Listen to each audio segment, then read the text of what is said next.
The original BioShock is one of those experiences I talked about many times on this channel before, and it's a game I often refer to as being one of the most transformative moments for me, where I finally realized just how much more video games could become. And while I may end up repeating myself a few times here, having a dedicated reminiscing video to share my thoughts on replaying the game today, as well as tell the story of how I first discovered it, will hopefully allow me to condense everything in one simple place, rather than having it spread across various different live streams and gameplay content. What we're watching here is the remastered version of BioShock that released via the BioShock collection in 2016. I picked up this collection for Xbox One back in the day and didn't actually play it at all. As I was working my way through my backlogged games and my other game collections, I decided to check this one out because I still had my original save file for the game on Xbox 360 via the cloud.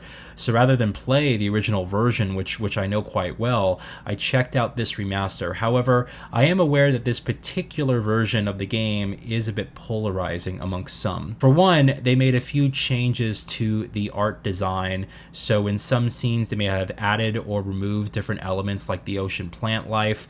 There was also an audio downgrade. However, I think this must have been patched out because I failed to run into any issues during my playthrough at all. It sounded fine. And there's also some other various tweaks that surrounded the way that this game looked, tweaks to lighting, the color grading, but without comparing this directly to the original in a side-by-side video, I must say I was hard-pressed to notice any significant changes that sort of betrayed my memory. So I think the remaster here looks quite fine. Perhaps they've been updating the game and they fixed a lot of the issues that people had before. People can tell me down in the comments what the exact issues were. We're also watching gameplay of this game being played on an Xbox Series X, and they did upgrade the resolution of the game to be closer to 4K. Keep in mind that when this game launched in 2016, we didn't have the PS4 Pro or the Xbox One X yet. So it's nice that they actually went in here and upgraded the resolution. However, sadly, I must say, there is no HDR support for either of the games in this collection. It just would have been very nice to see that patched in as well, especially because this game's art direction with its inky blacks, its neon signs, just would have been right at home in HDR, but I digress, it's not in here. But despite all of this, I must say I think the remaster looks fine. The textures have been upgraded, and that's probably the most significant change that you notice while playing. But I'm glad that they did continue to patch out the issues at hand, and overall my experience playing the game, in this high resolution with this high frame rate with no glitches that I could notice, was very satisfying, so I had a good time. Now, before we get on to the gameplay elements and a bit about the narrative, I want to share a story of how I first discovered the original BioShock. I think I probably mentioned this story in somewhat limited capacity during some previous videos of mine, but again, this type of content allows me to get a lot more personal with the games, as we're not just reviewing the games as they are today, but keeping in mind the experience that we had back when it was brand new and we played it. I think when people often speak about the Xbox 360, the first game that comes to mind for me is the original BioShock here. When this game launched back in 2007, it was a console exclusive for Xbox 360. It did end up coming to PlayStation 3 a little over a year later. I remember that I had a friend at the time. He invited me over to his house, and his family was very well off. They had a lot of money, and he had both the Xbox 360 and PS3 at launch, and all of these games to go along with it. He also had this really nice, it was like a 32-inch 1080i HD TV, which, back in 2007, you have to keep in mind that a lot of people were still rocking CRTs. And I was over at his house this one day, and he fired up the 360, and he told me, "You got to try out this new game. It's unlike anything I've ever seen before."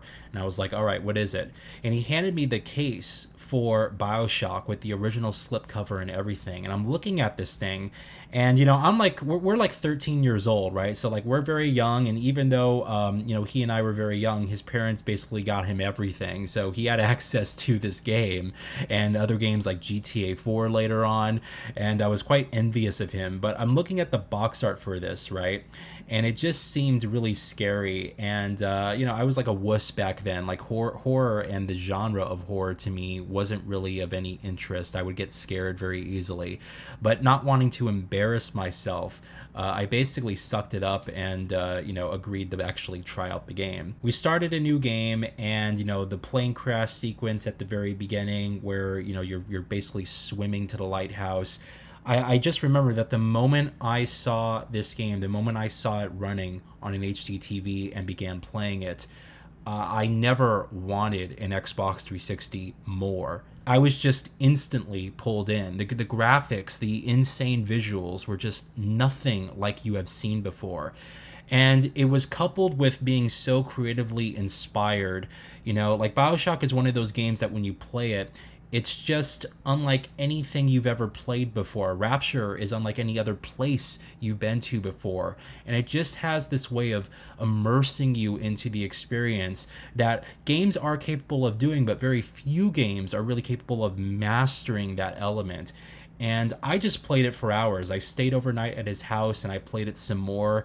And I just remember going home the next day and I had like this debate with myself internally because Christmas was coming up. And I was like, do I ask my parents to get me a PS3, the console I wanted and followed everything about for years leading up to its release? Or do I change course and ask my parents to get myself the first Xbox console I would ever own? And having games like Halo 3 and BioShock releasing in the same year just made that decision extremely hard for me. But as history shows, it all sort of worked out in the end. I did end up going ahead and asking my parents to get me a PS3, which they did for Christmas in 2007. And my folks were separated many years ago at that time. And my mom actually remarried, and her husband had an Xbox 360 for his kids. So I was actually able to use that console. And one of the first games I had, asked her to pick up for me was the original BioShock. I actually remember sending my mom to GameStop and asking her to get me the game. And my mom was a bit more lenient than my dad was when it came to like mature and R-rated content, so I was able to kind of skirt around not being able to play some games by asking her directly. And she basically went and did that for me, and it was just a really amazing time for me gaming wise. Taking a quick break here to look at the original box art for BioShock on Xbox 360. Even though I'm talking about the remaster today, I did want to take a look at the original box art here because I have the slipcover launch version. This has the slipcover case, which is actually textured. You can feel the text, you can feel the Big Daddy there. There's a look at the only on Xbox 360 badge that they would apply to exclusives. And a cool look at the spine. This was such a cool, addition of the game to get when you first picked it up. It just felt really special. And there's some nice, details on the back here. I actually picked up this particular version of the game many years ago. The person I bought it from on eBay had given it to me in mint condition. So it effectively is like, a basically brand new version of the game. Now, taking a look inside here, we got an excellent condition disc. Again, the original version, and as I mentioned before, it was a mint copy, so there's just no scratches. It's perfect. And if we take a look at the manual here, it's just excellent as well. Full color manual. It's got a decent lot of pages. It does showcase a little bit of art as well, but it goes into controls there. You got the game screen, all the different elements about the plasmids and the weapons and stuff that are applied to it. And then a bit about the world and the characters and stuff. It's just a really great manual and one that has a lot of information, and it's just such a joy flipping through these pages, kind of taking a trip down memory lane. And I just had a great time, replaying this game and taking a look at this case as well. I'm really happy to have the original version. It's one of those games I'm going to keep in my collection for just a long time. So yeah, it's quite excellent, and really happy to have a slipcover copy as well, which is not something that you really see these days. And just a game that I absolutely cherish and adore. Now, touching a bit on the gameplay elements here, this game has just aged like fine wine. It's phenomenal. There are a few things here that are sort of like minor annoyances. For example, in this original game, you have to actually switch from using your plasmids and your weapons. You can't just use them at the same time. And this would be later updated in BioShock 2, but you have to alter between the different shoulder buttons on the gamepad to basically switch between your right hand, which would fire your weapons, and then your left hand, which houses all of your plasmids. But that being said, the sheer number of plasmids in this game is quite numerous. Now, most of the time with these initial experiences, you'll get a decent handful of powers, and then that is later sort of expanded upon in the subsequent sequels. However, in the original BioShock here, you get a ton of powers, arguably more so than some of the later games, and each one is upgradable and is creatively interesting and useful in different situations in the game. What I really enjoyed about this game back in the day is that it allowed you to experiment and have fun with these powers. It's a game that often will ask you to just think of, common sense logic when it comes to solving certain puzzles or retrieving certain items. Like, you'll see an item up high on a support beam and you're thinking, how do I get up there? There's no way for me to get up there. But then you have telekinesis as a power, and when you think about it, you just use that to pull the item towards you.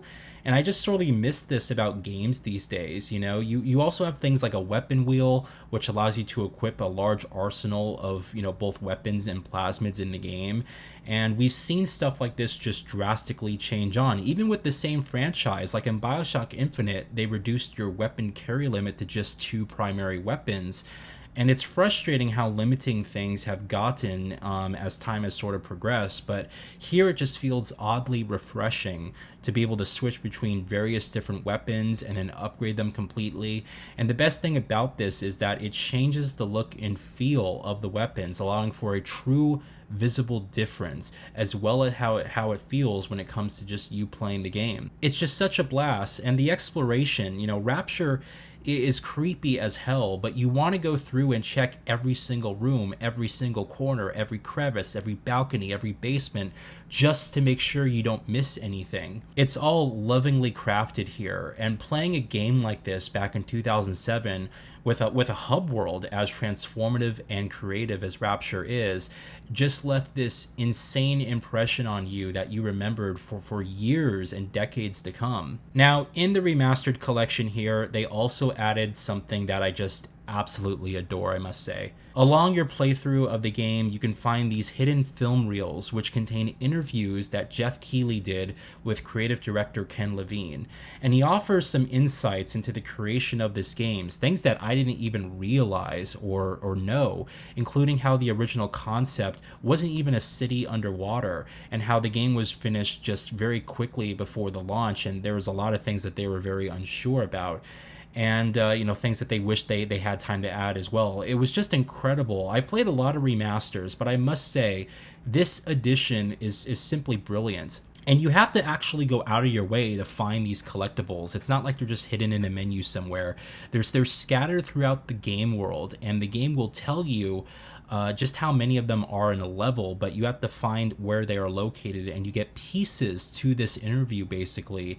And they're only like 5 to 10 minute videos each, but they're layered in between your gameplay segments. And it's just such a treat to learn about the creative process of the game, and the videos are very well done, too. I just love this idea. It made the remaster for me just a bit more special than just a typical resolution and frame rate upgrade. And I really appreciated that, they went in here and even bothered to do this, add additional collectibles to the game that, it encourages the exploration. It encourages you to kind of go out of your way and to make sure you check every single room and every single corner for any hidden objects and items. And it's just a brilliant way to get people more involved in the creative process. I loved it. I must add as well that it's just so nice to play the game again all these years later, because I just take so much more time to savor my experience now compared to how I used to when I played games when I was younger. This remaster took me closer to around 18 hours to complete, and this is probably like the 4th or 5th time I actually played BioShock. Not even kidding. And it's just nice because, as I mentioned, I used to kind of rush games when I was a kid, or I just didn't used to look around. I was always kind of looking forward to the next thing, and now I can really sort of take my time and explore the environments and double check on things and just appreciate it more compared to those days. So I had a blast. It was a ton of fun, and the story of your character and Rapture's sort of fall from grace, it's just so well told. It's a narrative that I think has aged and become so much more insightful as time has progressed. It's also one of the most quotable games for sure, but its narrative just mixes these figures of power, sort of using and abusing their people, and the sheer will to just break away from the status quo results in them sort of recreating the same dystopia they thought to escape. And the entire concept behind choosing your own destiny and the drone-like mentality of just following orders and staying in line, it's just very appropriate even in today's climate. And this story is just so incredibly built upon in the DLCs for BioShock Infinite as well. So I'm gonna be taking a look at those sometime in the future in a different reminiscing video when I discuss that game. But I just think it's so incredible that a story like BioShock was told all these years ago and it still remains relevant to this day. So there you have it. That's basically the story of how I first discovered the original BioShock, my experience as well playing the game all these years later.